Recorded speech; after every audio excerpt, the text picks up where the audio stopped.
Hey friends, if the GPU option is missing in Task Manager, then please watch this video. So let's say that you open the Task Manager and then you go to the processors tab. Now one is the GPU, which is the usual GPU of the system, and the other one is the dedicated GPU, usually an NVIDIA one, or it could be an AMD one too. But here's the thing, let me suppose that I don't even have this option while I have the NVIDIA card installed. So my first approach would be to search for device manager and open the device manager.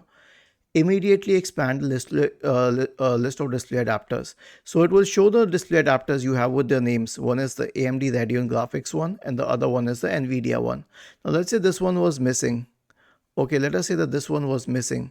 So in that case, you will proceed with something else. But if it is present, then simply right click and update it. Okay.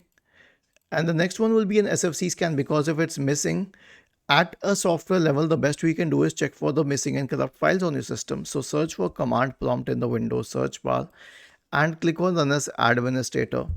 Type the command sfc space / scan now and hit enter. So here's one thing.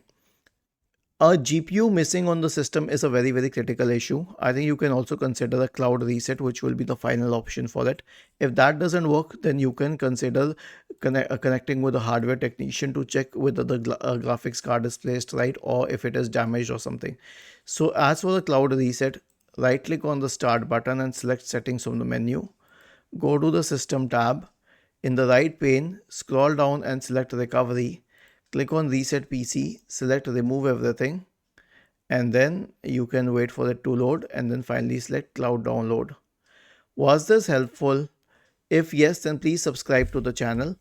If not, then let us know in the comment section of the video on how we could help you further.